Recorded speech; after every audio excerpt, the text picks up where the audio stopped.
दोस्तों, स्वागत है आपका मार्वल की latest I movie fantastic four the first steps में। कहानी की शुरुआत होती है रीड रिचर्ड और उसकी बीवी सू स्टॉर्म से, जहां सू को अभी अभी पता लगा कि वो प्रेग्नेंट है। रीड और सू प्रेगनेंसी के लिए ट्राई कर करके हार मान चुके थे और इसीलिए ये खबर उनके लिए बहुत ही खुशी वाली थी। पर रीड सोच में पड़ गया कि कहीं हमारा ये बच्चा भी हमारी तरह स्पेशल पावर्स वाला ना हो। तो हमारे सामने आता है कि 4 साल पहले रीड रीड का बेस्ट फ्रेंड बेन और सू का भाई जॉनी स्पेस में एक्सप्लोरेशन के लिए गए थे। पर वहां उनकी शिप एक कॉस्मिक स्टॉर्म के साथ टकरा गई, जिसने उनके शरीर को पूरी तरह बदल दिया। उन लोगों को सुपर पावर्स मिल गए। बेन की बॉडी रॉक जैसी बन गई थी, जॉनी का पूरा शरीर आग जैसा बन गया, उसे लोग ह्यूमन टॉर्च कहने लगे। रीड की बॉडी रबड़ जैसी स्ट्रेच हो जाती थी, तो सू इनविजिबल होने के साथ साथ फोर्स फील्ड क्रिएट कर सकती है। उनकी टीम का नाम पड़ा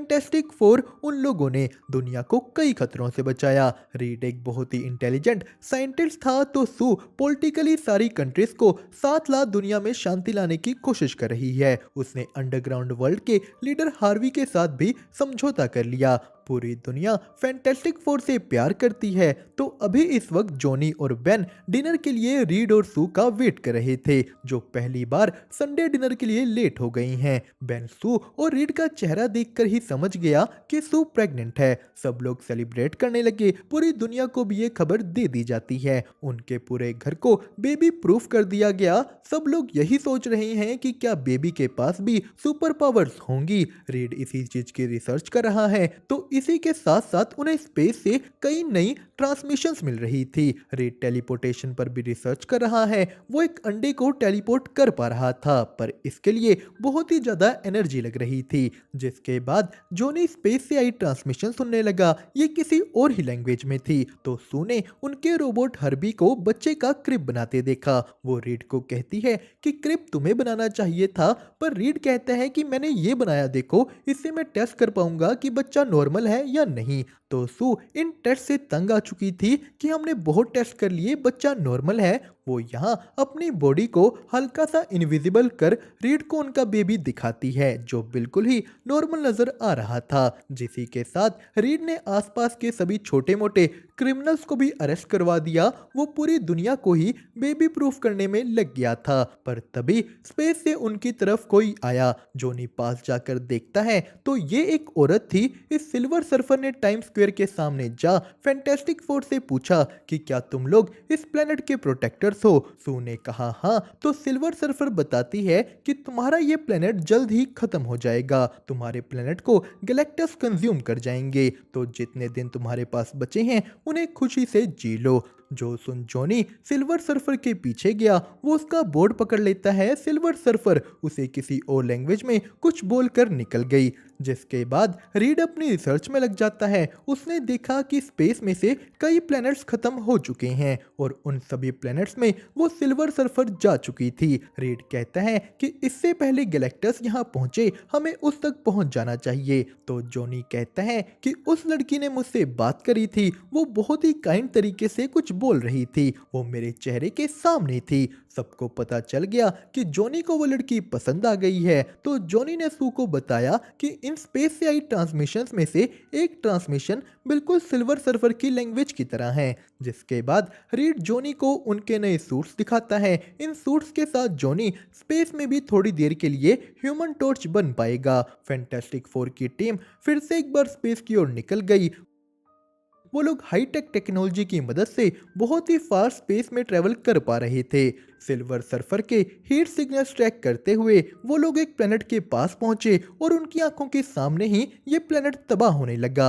वो इस प्लेनेट के और करीब जाते हैं। सू ने अपनी पावर से शिप को इनविजिबल कर दिया। उन लोगों की आंखों के सामने ही प्लेनेट खत्म हो जाता है। उन लोगों को भी गैलेक्टस ने देख लिया। उनकी शिप गैलेक्टस की शिप की ओर जाने लगी। सिल्वर सर्फर शिप के अंदर आकर कहती है कि गैलेक्टस तुम सबको मिलना चाहते हैं, तुम्हें यहाँ नहीं आना चाहिए था। तो फैंटास्टिक फोर सिल्वर सर्फर के पीछे पीछे गैलेक्टस की ओर गए। जॉनी सिल्वर सर्फर से पूछता है कि तुमने मुझे उस दिन क्या कहा था। सिल्वर सर्फर बताती है कि वो एक ब्लेसिंग थी कि अपनों के साथ मरो। जिसके बाद वो सभी गैलेक्टस के सामने पहुंचते हैं। गैलेक्टस एक बहुत ही ह्यूज कॉस्मिक एंटिटी थी जिसे अपनी भूख मिटाने के लिए प्लैनेट्स को खाना होता है। फैंटास्टिक फोर उसे देखते ही रह गए। गैलेक्टस उनसे पूछता है कि क्या तुम इतनी दूर मुझसे यहाँ भीख मांगने आए हो। रीड कहता है हम बात करने आए हैं। जिस पर गैलेक्टस ने कहा कि मैं तुम्हारी दुनिया को बख्श दूंगा पर मुझे उसके बदले तुम्हारा बच्चा चाहिए। वो एक बहुत ही ज्यादा पावरफुल बीइंग है जो मेरी जगह लेकर मुझे आजाद कर देगा। रीड बोलने लगा नहीं वो नॉर्मल है। जिस पर गैलेक्टस ने अपनी पावर्स का यूज किया और सू को दर्द होने लगा। उसका बच्चा जन्म लेने वाला था तो जॉनी गैलेक्टस पर हमला कर देता है। वो सभी भागने की कोशिश करने लगे। जॉनी ज्यादा देर तक स्पेस में ह्यूमन टॉर्च नहीं बना रह सकता था। सू अपनी पावर्स का यूज कर सिल्वर सर्फर को दूर फेंकती है। किसी तरह वो लोग अपनी शिप पर पहुंचे पर सिल्वर सर्फर उनके पीछे ही थी। वो एक बार तो सू के बच्चे तक पहुंच गई पर वो लोग भागते हैं। सू ने जॉनी को कहा कि उसे मार डालो वो तुम्हारे नेफ्यू के पीछे है। जॉनी ने सिल्वर सर्फर पर बीम शूट की। सिल्वर सर्फर उनसे बच रही थी। रेड ने स्पेसशिप में एक ब्लैक होल के कोऑर्डिनेट्स डाले। वो लोग एक ब्लैक होल के पास पहुंच जाते हैं। रेड बोला हमें ब्लैक होल के करीब जाना होगा ताकि वो भी हमारे पीछे आए। अब ये चीज बहुत ही ज्यादा रिस्की थी। रेड ने कहा सू हमारी शिप को इनविजिबल कर दो। सू उनकी शिप को इनविजिबल करती है। उनकी शिप का आधा पार्ट सिल्वर सर्फर के सामने ही ब्लैक होल के पास जा ब्लास्ट हो गया। वो भी उस ब्लैक होल में फंस जाती है तो फैंटास्टिक फोर साइड से निकल गए और यहीं स्पेस में ही सू अपने बेटे को जन्म देती है। उन्होंने अपने बच्चे का नाम रखा फ्रैंकलिन। फैंटास्टिक फोर अपनी फैमिली के नए मेंबर को लेकर अर्थ पर पहुंचते हैं। अर्थ के सब लोग खुश थे। मीडिया वाले रीड से पूछते हैं कि आपने गैलेक्टस को कैसे हराया। रीड कहता है हमने नहीं हराया। हमने उससे बात करने की कोशिश की पर गैलेक्टस को हमारा बच्चा चाहिए। उसने कहा कि तुम अपना बच्चा दे दो और मैं अर्थ को बख्श दूंगा जिसके लिए हमने मना कर दिया। तो इधर गैलेक्टस कहता है कि मुझे वो बच्चा चाहिए। उस बच्चे में इनफिनाइट पावर्स हैं। जिसी के साथ इधर रीड और उसकी टीम सोच रही थी कि उन्हें क्या करना चाहिए। रीड के पास कोई सोल्यूशन नहीं था। गैलेक्टस उनकी इमेजिनेशन से भी ज्यादा ताकतवर है। रीड डर रहा था कि पहली बार मेरे पास किसी चीज का सोल्यूशन नहीं है। तो जॉनी ने सू को सिल्वर सर्फर और उसकी कन्वर्सेशन की रिकॉर्डिंग दिखाई। वो कहता है कि अब मेरे पास एक लाइन का मतलब है मतलब मैं बाकी मैसेज को भी डिकोड कर सकता हूँ। तो इसी के साथ पूरी धरती डरी हुई थी। लोग फैंटास्टिक फोर के खिलाफ हो गए हैं कि क्या वो अपना बच्चा नहीं दे सकते। उनकी बिल्डिंग के बाहर लोगों की भीड़ लग गई थी। रीड कहता है कि लोग हमसे नफरत कर रहे हैं और वो सही भी हैं क्योंकि हमारे पास कोई प्लान नहीं है। उनको इस टाइम बस इस चीज का एक ही सोल्यूशन दिख रहा है। जो सुन सू गुस्सा हो गई कि तुम क्या बोल रहे हो। वो रोते फ्रैंकलिन को चुप कराती है। सू ने कहा कि मुझे पता है कि तुम्हारे दिमाग में क्या चल रहा है।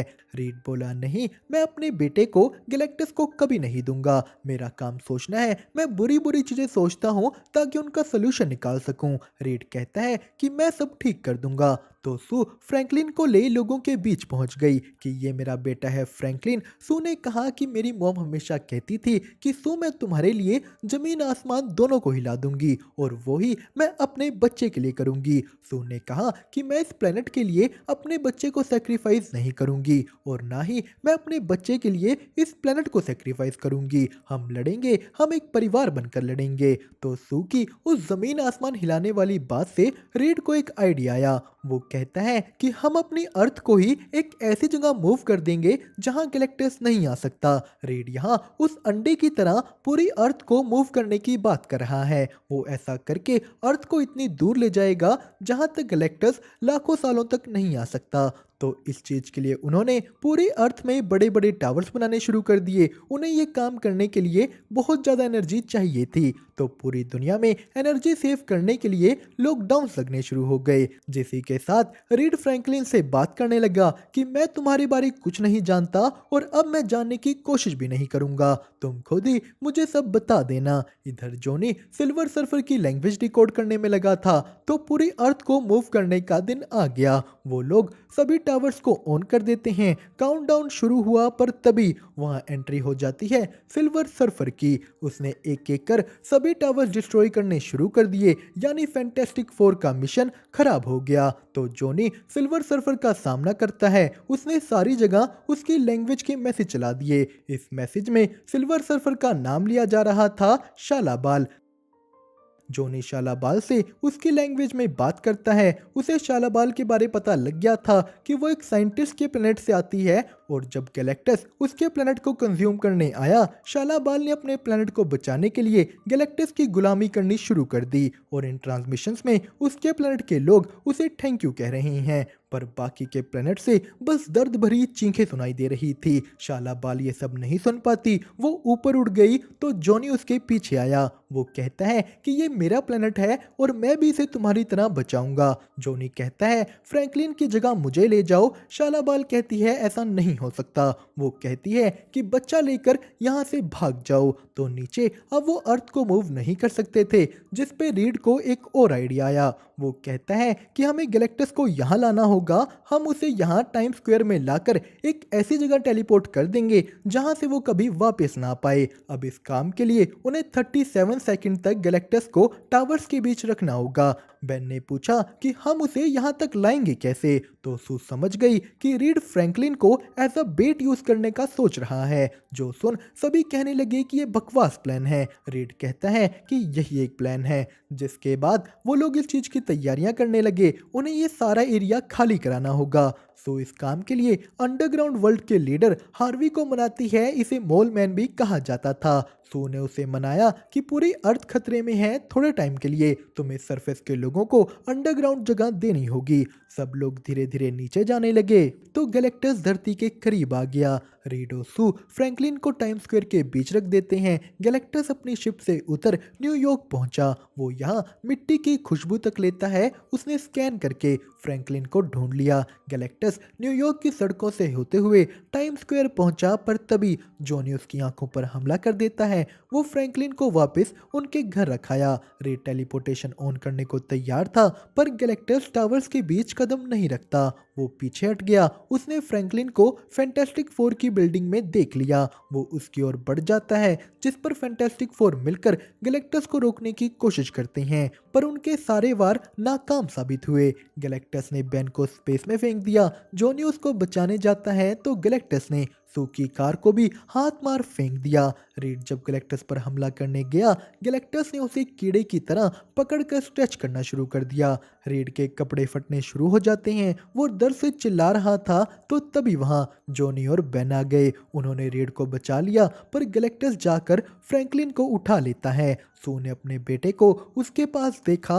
वो अपनी पूरी पावर्स का यूज कर गैलेक्टस को रोकने में लग गई। अब सू अपने बच्चे को बचाने के लिए अपनी लिमिट से भी ज्यादा पावर यूज कर रही थी। वो गैलेक्टस को धकेल कर टाइम स्क्वायर के बीच ले आती है। रीड सू को रुकने को कह रहा था। सू ने कहा मेरे बच्चे को बचाओ। उसे अपने बेटे के आगे कुछ नहीं दिख रहा। बेन एक बिल्डिंग तोड़ गैलेक्टस का बैलेंस बिगाड़ता है। जॉनी ने मशीन ऑन की तो रीड फ्रैंकलिन को बचाता है। सू ने अपनी पूरी ताकत लगा डाली। वो मरने वाली थी, पर अभी भी गैलेक्टस टेलीपोर्ट नहीं हुआ, जिस पर जॉनी अपने आप को सेक्रीफाइस करने वाला था, पर शालाबाल उसकी जगह ले गैलेक्टस को धक्का मार उसके साथ टेलीपोर्ट हो गई। तो सब लोग भागकर सू के पास गए। वो मर चुकी है। रीड ने उसे सीपीआर देने की कोशिश की, कुछ भी काम नहीं करता। बेन रीड को रोकता है कि कोई फायदा नहीं। फ्रैंकलिन भी रोने लगा। रीड उसे सू के ऊपर बिठा देता है तो यही हमारे सामने आई फ्रैंकलिन की पावर्स। उसने सू को वापस जिंदा कर दिया। सू हिलने लगी, उसकी सांसें दोबारा चलने लगी। जो देख फ्रैंकलिन क्लैप करने लगा। और इसी के साथ हमारी इस कहानी को मिली एक हैप्पी एंडिंग। पर दोस्तों, इस कहानी में एक मिड क्रेडिट सीन था, जिसमें 4 साल बाद जब सू फ्रैंकलिन को बुक पढ़ा रही होती है, वहां आ जाता है डॉक्टर डूम और हमारी कहानी होती है यहीं पर खत्म। आपको इसकी एक्सप्लेनेशन कैसी लगी हमें कमेंट करके जरूर बताएं। साथ ही साथ वीडियो को लाइक और चैनल को सब्सक्राइब करना मत भूलिएगा।